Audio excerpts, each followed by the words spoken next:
지금 이 순간에도 일본 대기업의 총수들은 한국으로 비행기를 타고 날아가고 있습니다.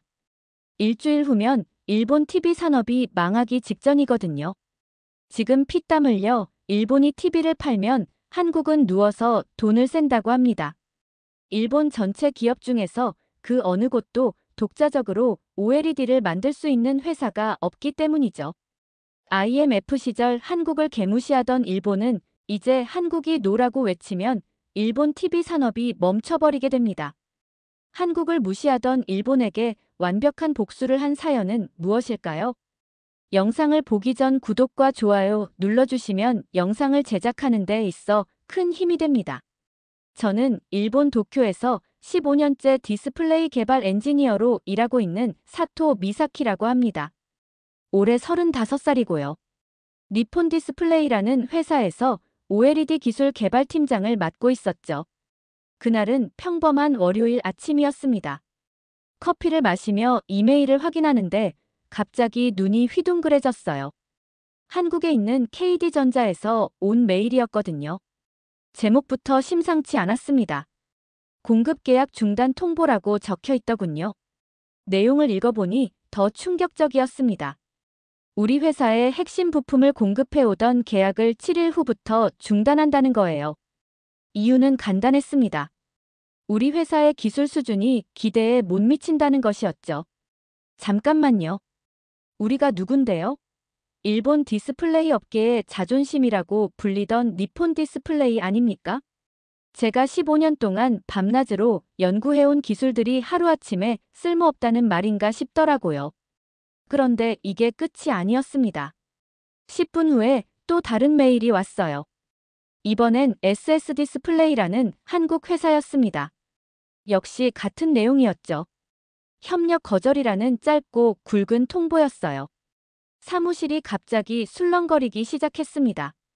다른 팀원들도 비슷한 메일을 받았던 거예요. 부장님이 급하게 회의실로 불러 모았습니다. 얼굴이 새하얗더군요. 회의실에 앉아서 들은 이야기는 더욱 충격적이었습니다.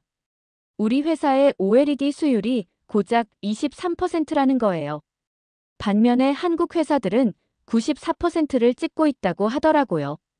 이게 말이 됩니까? 부장님이 벽에 붙인 그래프를 보는 순간 정말 멘붕이 왔어요.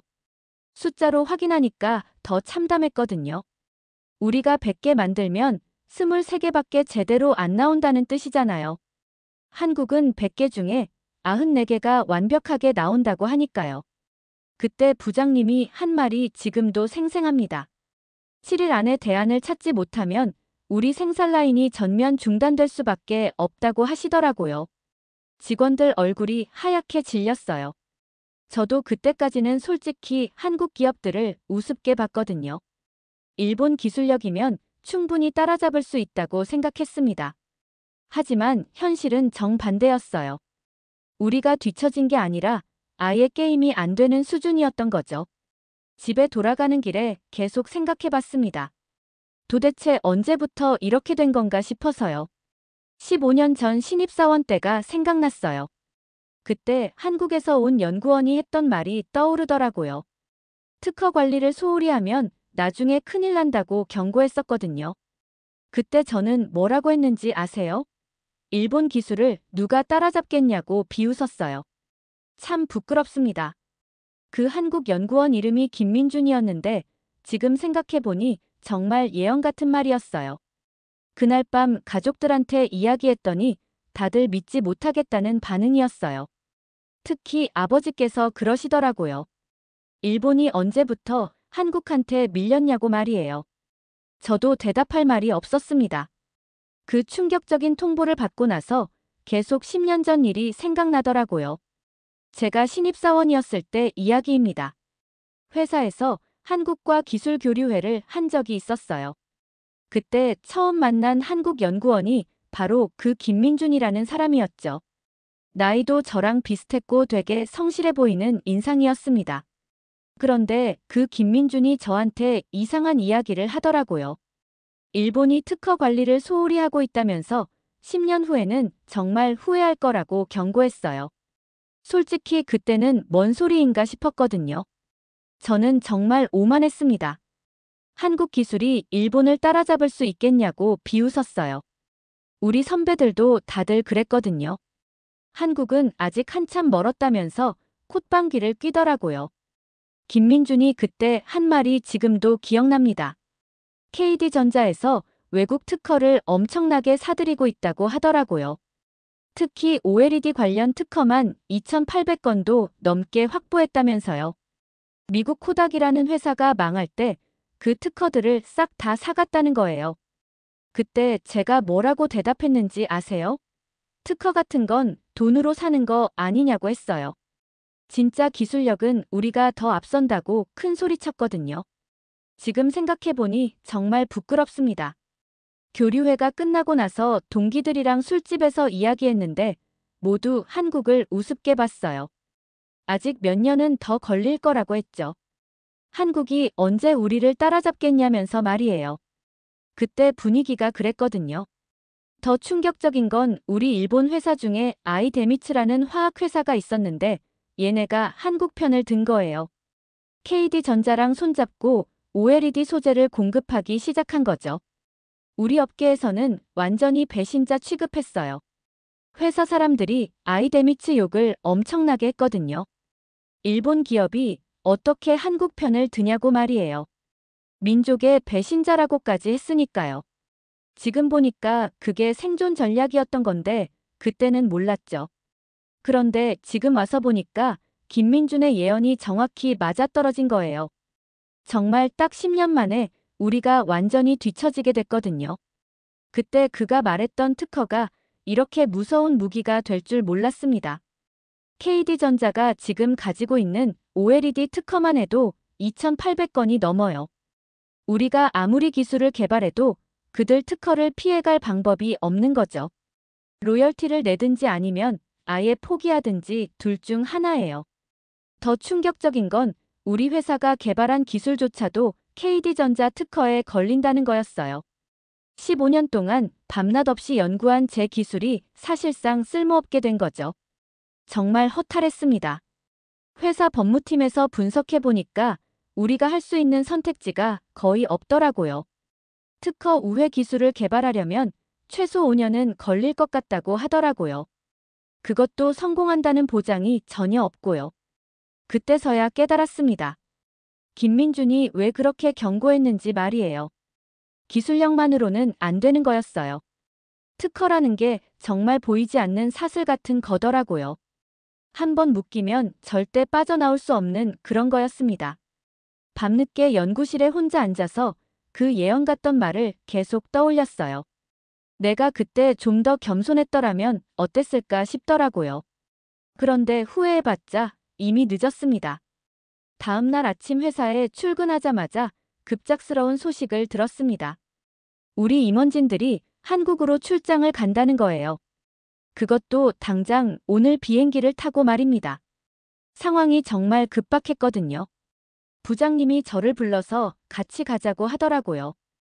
기술 담당자가 필요하다면서요.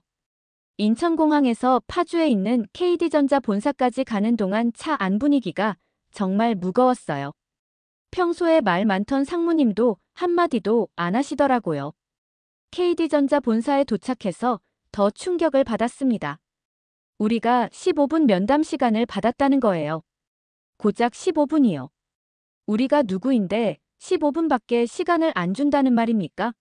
정말 기가 막혔어요. 로비에서 기다리는 동안 정말 초라했습니다. 일본 대기업 임원들이 한국 회사 로비에서 쭈뼛쭈뼛 기다리고 있으니까요. 다른 일본 기업 사람들도 와 있더라고요. 모두 비슷한 처지였던 거죠. 드디어 면담실에 들어갔는데 KD전자 담당자가 조건을 말하더군요. 부품 가격을 70% 올려달라는 거예요. 그것도 모자라서 계약 기간을 3년에서 1년으로 단축하고 우리가 독자적으로 기술 개발하는 것도 중단하라고 하더라고요. 상무님 얼굴이 빨갛게 달아올랐어요. 이건 협상이 아니라 일방적인 통보라고 화를 내시더라고요. 그런데 KD전자 담당자는 너무 차분하더라고요. 싫으면 안 해도 된다는 식이었어요. 그때 정말 절망적이었습니다. 우리한테는 선택권이 없었거든요. 다른 회사도 마찬가지였어요. SS 디스플레이도 똑같은 조건을 제시했으니까요. 한국 디스플레이 회사들이 완전히 시장을 장악한 상황이었죠. 면담이 끝나고 나서 복도에서 우연히 김민준을 만났어요. 10년 만에 보는 거였죠. 김민준이 저를 보더니 씁쓸한 미소를 지으면서 그러더라고요. 미사키 씨 그때 제 말 기억하시냐고 말이에요. 정말 창피했습니다. 10년 전에 그를 비웃었던 제가 이렇게 굴욕적인 상황에서 다시 만나게 될 줄 누가 알았겠어요. 김민주는 그래도 예의 바르게 인사해 주더라고요. 호텔에 돌아와서 상무님이 한국 소주를 시켜서 마시더라고요. 그러면서 하신 말씀이 지금도 잊을 수가 없어요. 자존심이 밥 먹여주냐고 하시더라고요. 직원들 월급을 생각하면 어쩔 수 없다면서요. 그날 밤 가족한테 전화했는데 목소리가 떨렸어요. 아빠가 15년간 한 일이 이렇게 무너질 줄 몰랐다고 했더니 아내가 괜찮다고 위로해 주더라고요. 그런데 정말 괜찮을까 싶었어요. 다음 날 아침 일본으로 돌아가는 비행기에서 신문을 봤는데 더 충격적인 기사가 있더라고요. 일본 디스플레이 기업들이 한국에 줄줄이 굴복했다는 내용이었어요. 정말 부끄러웠습니다. 며칠 후에 더 큰 시련이 기다리고 있었습니다. 라스베가스에서 열리는 국제전자박람회에 참가하게 된 거예요. 매년 가는 행사였지만 이번엔 정말 가기 싫었습니다. 하지만 회사 대표로 가야 했죠. 박람회장에 도착해서 보니까 상황이 완전히 바뀌어 있더라고요. KD전자와 SS디스플레이가 메인 부스를 차지하고 있었어요. 엄청나게 크고 화려했습니다. 반면에 우리 니폰 디스플레이는 구석진 곳에 작은 부스를 차렸더라고요. 부스 크기만 봐도 위상이 확연히 드러났어요. 한국 회사들은 몇백 평은 되어 보이는데 우리는 고작 20평 남짓이었거든요. 정말 초라했습니다. 더 충격적인 건 관람객들의 반응이었어요. 한국 부스에는 사람들이 줄을 서서 기다리고 있는데 우리 부스는 한산했거든요. 가끔 와도 그냥 지나쳐 가더라고요. 정말 자존심이 상했습니다. 그런데 더 당황스러운 일이 생겼어요. 우리와 같은 일본 회사인 소니가 KD전자 부스에서 발표를 한다는 거예요. 전략적 파트너십을 맺는다고 하더라고요. 사실상 의존 관계를 공식적으로 인정한 거죠. 소니 임원이 기자들 앞에서 하는 말을 들으니까 정말 기가 막혔어요. KD전자의 뛰어난 기술력에 감탄한다면서 앞으로 협력을 강화하겠다고 하더라고요. 완전히 굴복 선언이었습니다. 기자들과 만난 자리에서 정말 당황스러운 질문을 받았습니다. 한 기자가 그러더라고요. 니폰 디스플레이만의 차별점이 뭐냐고 물어보는 거예요. 저는 대답을 못했어요. 정말 할 말이 없었거든요. 그때 옆에서 듣고 있던 다른 기자가 더 직격탄을 날렸어요. 그럼 한국 회사랑 뭐가 다르냐고 묻더라고요. 정말 얼굴이 화끈거렸습니다. 15년 경력의 엔지니어가 이런 질문에 대답을 못한다니요. 저녁에 일본 기업들끼리 모임이 있었는데 분위기가 정말 우울했어요. 다들 한국 회사들한테 밀렸다는 얘기만 하더라고요. 파나소닉이나 히타치 사람들도 비슷한 처지였거든요. 한 선배가 그러더라고요. 이제 우리가 을이 됐다면서요. 한국이 갑이고 일본이 을이 된 세상이라고 말이에요. 정말 씁쓸했습니다. 박람회 마지막 날 시상식이 있었는데 우리는 아무 상도 받지 못했어요. 한국 회사들은 혁신상이니 기술상이니 상을 쓸어 담더라고요. 정말 초라했습니다. 시상식 끝나고 호텔바에서 혼자 술을 마시고 있는데 대학 동기가 다가오더라고요. 동정 어린 시선으로 괜찮냐고 묻더라고요. 그 순간 정말 자존심이 상했어요. 소셜미디어에는 이미 일본 디스플레이 기업들의 몰락이라는 기사들이 올라와 있었어요. 댓글들을 보니까 더 참담했습니다. 일본 기술이 이제 끝났다는 말들 뿐이더라고요. 박람회에서 돌아온 지 일주일 만에 정말 운명적인 순간이 찾아왔습니다. 회사 이사회실에서 최종 결정을 내려야 하는 날이었어요. KD전자가 제시한 조건들을 받아들일지 말지를 정해야 했죠. 이사회실 테이블 위에는 두꺼운 계약서가 놓여 있었어요. 그 계약서를 보는 순간 정말 복잡한 심정이었습니다. 우리가 개발한 OLED 관련 특허 1200개를 모두 넘겨줘야 했거든요. 그것도 앞으로 5년간은 독자적인 기술 개발을 하지 않겠다는 조건까지 들어 있었어요. 사장님이 펜을 들고 계시는데 손이 떨리더라고요. 15년간 회사를 이끌어 오신 분이 이런 굴욕적인 문서에 서명을 해야 하는 상황이니까요. 저도 기술 담당자로서 정말 마음이 아팠습니다. 서명하기 직전에 사장님이 저를 보시면서 그러시더라고요. 미사키 씨, 이게 맞는 선택인 것 같냐고 물어보시는 거예요. 저는 솔직하게 대답했습니다. 지금 상황에서는 어쩔 수 없는 것 같다고 말이에요. 드디어 사장님이 서명을 하셨어요. 그 순간 정말 조용했습니다. 펜 끝이 종이를 긁는 소리만 들렸어요. 15년간의 연구 성과가 한 장의 문서로 남에게 넘어가는 순간이었죠. 서명이 끝나자마자 언론에 발표됐습니다. 니폰 디스플레이가 KD전자와 전면 협력한다는 내용이었어요. 사실상 항복 선언이나 다름없었죠. 뉴스를 보는 제 마음은 정말 착잡했습니다. 그런데 예상치 못한 일이 벌어졌어요. 발표 직후에 우리 회사 주가가 급등한 거예요. 시장에서는 현실적인 선택이라고 평가하더라고요. 투자자들이 오히려 안도했다는 거였어요. 직장 동료들도 의외의 반응을 보였습니다.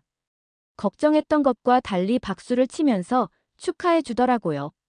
이제 회사가 안정될 것 같다면서 말이에요. 저는 정말 복잡한 심정이었어요. 다른 일본 회사들도 도미노처럼 무너지기 시작했습니다. 파나소닉이 먼저 철수를 선언했어요. OLED 사업에서 완전히 손을 떼겠다고 하더라고요. 히타치와 도시바도 마찬가지였습니다. 일본 정부에서도 움직이기 시작했어요. 한국과의 기술 협력을 강화하는 특별법을 만들겠다고 발표했거든요. 국가 차원에서 백기를 든 거나 다름없었죠. 그날 밤 집에 돌아와서 가족들한테 이야기했어요. 아내가 그러더라고요. 이제 마음 편하게 일할 수 있겠다면서요. 아이들도 아빠가 걱정 많이 했는데 이제 괜찮아졌다고 하더라고요. 침대에 누워서 생각해봤습니다. 과연 이게 굴욕인가 아니면 현실적인 선택인가 말이에요. 자존심은 상했지만 회사와 직원들을 생각하면 어쩔 수 없는 결정이었던 것 같아요. 서명을 한 지 며칠 후에 뜻밖의 연락이 왔습니다. 김민준에게서 개인적으로 메일을 받은 거예요. 비공식적으로 만나고 싶다는 내용이었어요. 정말 의외였죠. 김민준과 도쿄 시내 커피숍에서 만났습니다. 10년 만에 제대로 된 대화를 나누는 거였어요. 김민준이 먼저 입을 열더라고요. 과거는 과거고 이제 미래를 생각해보자고 하면서요. 김민준이 제안한 건 정말 놀라웠습니다. OLED가 아닌 차세대 기술을 함께 개발해보자는 거였어요. 마이크로 LED나 투명 디스플레이 같은 미래 기술 말이죠. 아직 누구도 제대로 상용화하지 못한 분야였어요. 저는 처음에 의심스러웠어요. 왜 경쟁사인 우리와 협력하려고 하는지 이해가 안 갔거든요. 김민준이 설명해 주더라고요. 중국 회사들이 엄청난 투자를 하고 있어서 한국도 위험하다는 거예요. 실제로 중국의 BOE 디스플레이라는 회사가 10조 원 규모의 투자를 발표했다고 하더라고요. 이런 상황에서는 한국과 일본이 힘을 합쳐야 살아남을 수 있다는 논리였어요. 김민준의 제안을 듣고 보니까 일리가 있더라고요. 한국의 빠른 속도와 일본의 정밀함을 합치면 정말 좋은 시너지가 날 것 같았어요. 저도 점점 흥미가 생기기 시작했습니다. 회사로 돌아가서 사장님께 보고했어요. 처음에는 반대하시더라고요. 한국 회사와 또 협력한다는 게 말이 되냐면서요. 하지만 제가 계속 설득했습니다. 일본 정부에서 1조엔 규모의 보조금을 지원해준다는 소식도 들려왔어요. 차세대 디스플레이 기술 개발을 위한 특별 예산이라고 하더라고요. 이렇게 되니까 사장님도 마음을 바꾸셨어요. 드디어 한국과 일본 혼합팀이 출범했습니다. 제가 일본 쪽 팀장을 맡게 됐어요. 처음에는 정말 어색했습니다. 언어도 다르고 일하는 방식도 달랐거든요. 한국 연구원들은 정말 빨랐어요. 실패해도 금방 다른 방법을 시도하더라고요. 반면에 우리 일본 팀은 하나하나 꼼꼼히 따져보는 스타일이었죠. 처음에는 이런 차이 때문에 갈등도 있었어요. 하지만 시간이 지나면서 서로 배우게 됐습니다. 저도 한국식 빠른 실행력을 배웠고 한국 팀도 일본의 정밀함을 인정해 주더라고요. 점점 팀워크가 좋아졌어요. 6개월 만에 놀라운 성과가 나왔습니다. 마이크로 LED 수율이 85%까지 올라간 거예요. 업계 최고 기록이었죠. 정말 기뻤습니다. 드디어 우리도 뭔가 해냈다는 생각이 들었어요. 성공적인 결과에 고무된 저희는 더 큰 도전을 시작했습니다. 그런데 중국에서 또 다른 위협이 다가오고 있었어요. BOE 디스플레이에서 우리 연구원들을 스카우트하려고 했거든요. 중국 회사에서 제시한 조건이 정말 파격적이었어요. 연봉을 3배로 올려준다는 거였어요. 몇몇 동료들이 실제로 흔들리기 시작했습니다. 저도 솔직히 고민이 됐어요. 그런 상황에서 KD전자 신임 대표에게서 전화가 왔습니다. 긴급히 만나자는 거였어요. 서울에 가서 만났는데 정말 놀라운 제안을 하더라고요. 완전한 기술 공유를 하자는 거였어요. 서로의 핵심 기술을 모두 공개하고 함께 발전시키자는 제안이었죠. 저는 처음에 믿을 수가 없었습니다. 경쟁사끼리 그런 게 가능한가 싶었거든요. KD전자 대표가 자료를 보여주면서 설명하더라고요. 중국이 10배 규모로 투자하고 있어서 따로따로 하면 둘 다 망한다는 거였어요. 힘을 합쳐야 살아남을 수 있다는 논리였죠. 저는 회사로 돌아가서 이사회에서 발표했습니다. 처음에는 모두 반대했어요. 핵심 기술까지 공유한다는 게 말이 되냐는 거였죠. 하지만 저는 끝까지 설득했습니다. 중국의 위협 데이터를 보여주면서 현실을 직시하자고 했어요. 우리끼리 숨어서 기술 개발하다가는 정말 도태될 것 같다고 말했죠. 결국 간신히 통과됐습니다. 역사적인 순간이 찾아왔습니다. 서울에서 기술 공유 의식을 하는 날이었어요.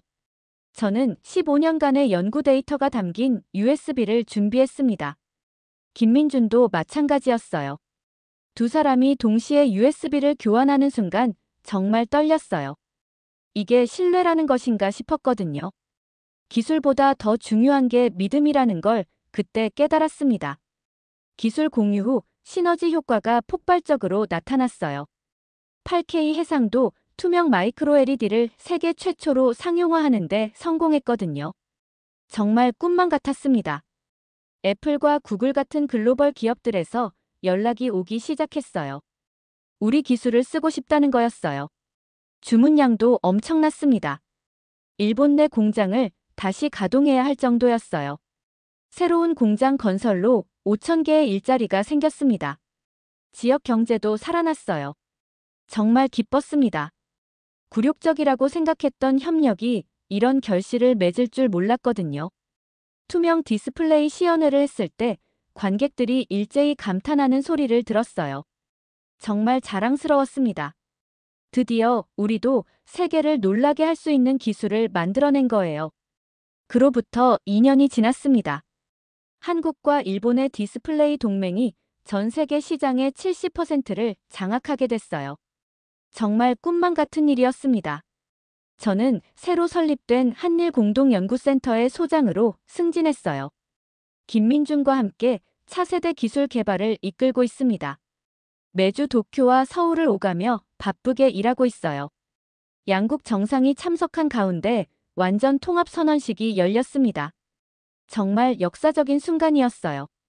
기술 학교도 세우고 합작 공장도 더 짓기로 했습니다. 공동대표 체제도 도입했고요. 중국은 중저가 시장으로 밀려났어요. 우리가 프리미엄 시장을 완전히 장악한 거죠. BOE 디스플레이도 결국 우리와 협력하자고 제안해왔습니다. 제가 쓴 회고록이 베스트셀러가 됐어요. 제목이 오만에서 협력으로였는데 많은 사람들이 공감해 주더라고요. 특히 과거에 경쟁자를 우습게 봤던 제 모습을 솔직하게 써서 화제가 됐어요. 신입사원들을 교육할 때마다 항상 하는 말이 있어요. 자존심은 때로 성장의 걸림돌이 될 수 있다고 말이에요. 겸손하게 배우는 자세가 가장 중요하다고 강조합니다. 요즘은 김민준과 함께 새로운 기술 개발에 몰두하고 있어요. 홀로그램 디스플레이라는 정말 미래적인 기술이죠. 두 나라의 장점을 합쳐서 또 다른 혁신을 만들어내려고 합니다. 저녁에는 한국 동료들과 이자카야에서 술을 마시기도 해요. 한국어도 많이 늘었습니다. 김민준이 일본어를 배우고 있어서 서로 가르쳐주고 있어요. 포장마차에서 떡볶이도 먹고 노래방에서 한국 가요도 부르게 됐어요. 정말 자연스러운 교류가 이루어지고 있습니다.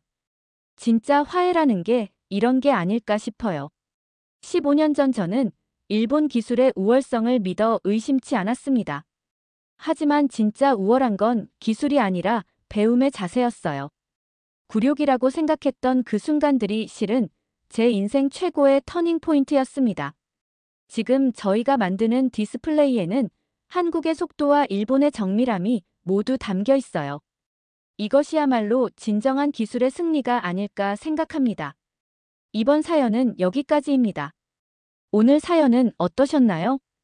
오늘의 사연이 마음에 드셨다면 좋아요 한번 부탁드립니다.